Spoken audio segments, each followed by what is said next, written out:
I'm actually doing really good. I'm enjoying my time off of YouTube, actually. Really? hmm I actually prefer the exclusivity of Patreon.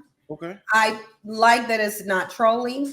I like that, it's like a filter through people coming and stealing your content and making videos based on your content, because in order to access the content, you have to pay. So Yeah. it's behind a paywall. So it really filters out a lot. Basically, I can just do my content and then not have the stress of all the toxicity that comes with Black YouTube.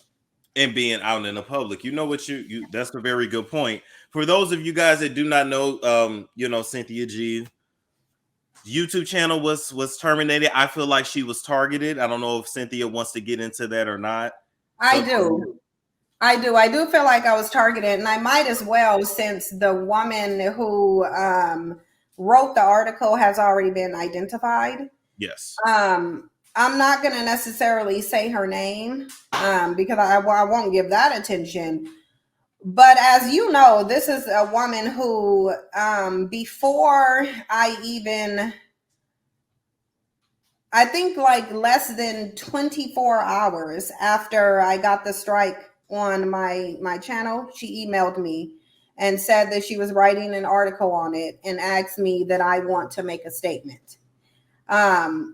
And she stated that she had already had a statement from YouTube, which we both know YouTube generally doesn't give statements when they put strikes on channels. Right. So Right. clearly this is something that she facilitated. She's in the article talking about how she targeted my channel, and because she wasn't able to find any recent content that would be deemed as hate speech, she had to go 2 years into the past in order to find it, and said that she instructed other people to mass flag it and she flagged it herself, but was disappointed because another video that she flagged was not removed. Wow. And so this is absolutely being targeted. I've got a lot of screenshots and comments and stuff from other people basically admitting to targeting the channel as well.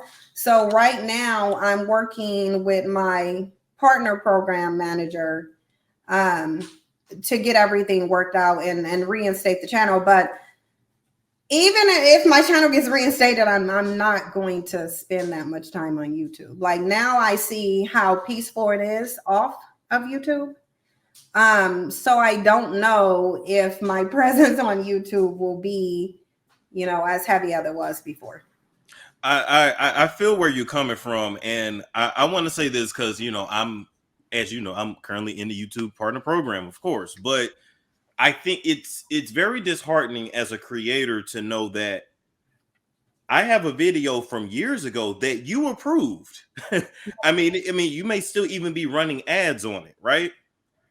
And years later, I can be taken down off of something that you already approved. Like that just doesn't. I can see if I upload something new and then it hits a guideline or whatever, but it's like I can't retroactively go back and go through every single piece of content I've ever made. You know what I'm saying? Like when you have to worry about that, it affects how creative you can be on YouTube. Well, there isn't a content creator that I know of that's on YouTube that's thinking about a live stream or a video they did 2 years ago. Like, Yep, facts. we not sitting up thinking about that. We're constantly coming with new content, trending topics, whatever. Like now we know all this dust with Keke Palmer, her bitter baby daddy, and We're gonna get into that.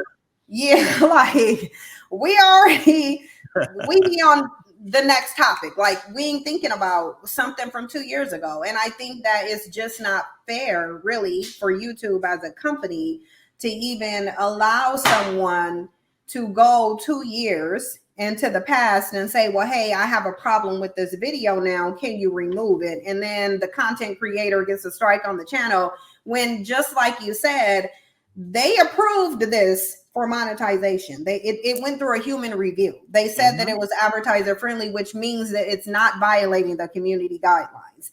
Videos that violate the community guidelines are not advertisable. So if it's advertiser friendly, it doesn't violate the community guidelines. These are videos that shouldn't even be allowed to be reported at the end of the day. I agree. But this video was nonetheless. Now, I don't even know who this woman is, but I know that she had to have gotten on the radar of my channel fairly sooner than later in the past. Because if so, why wouldn't you have reported this video back in 2021 after I did it? Like, why wouldn't you have just reported it back then? Obviously, somehow she's gotten wind of my channel, and I actually think it's kind of racist to have a white woman weaponizing her title as a reporter, because that's what she's calling herself. Do I think she's really a reporter? No. But I do think it's racist for her to be weaponizing that ability, the media, to try and silence the Black woman because of her opinion on Black males in her community. I think that's extremely racist. I agree. I agree with you wholeheartedly.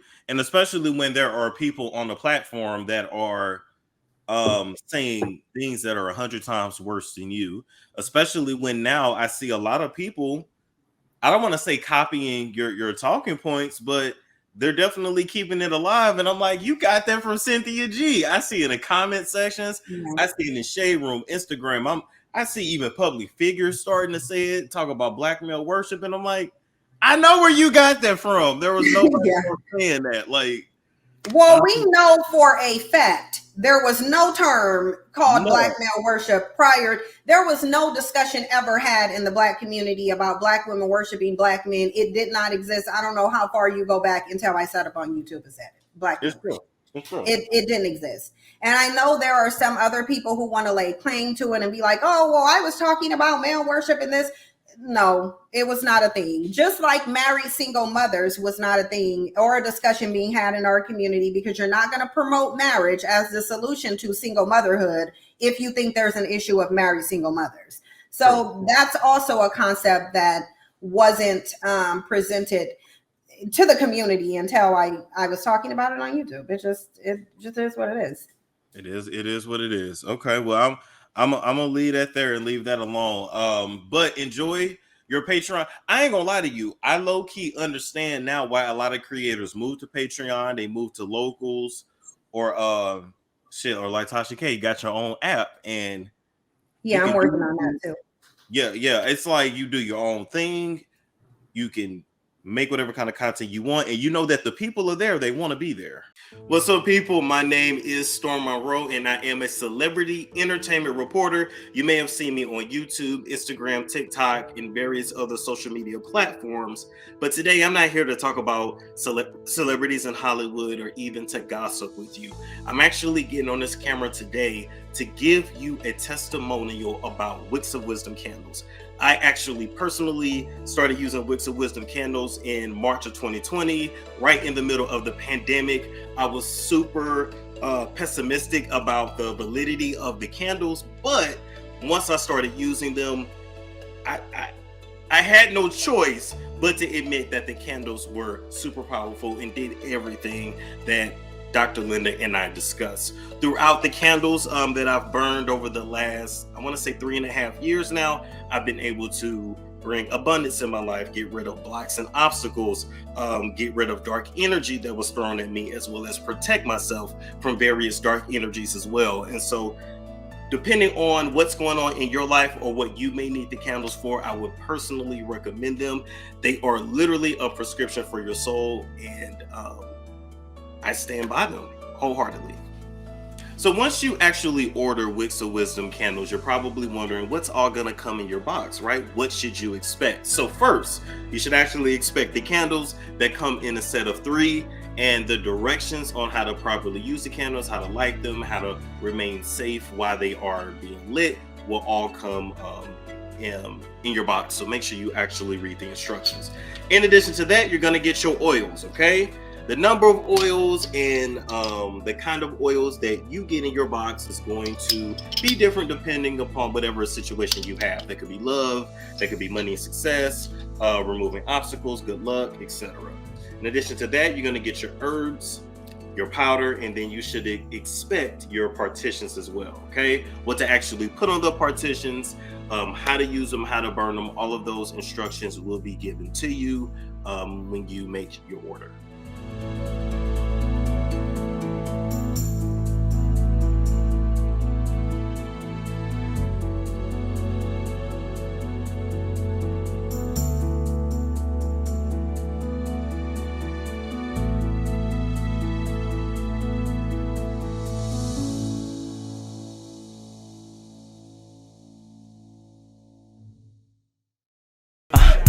storm show.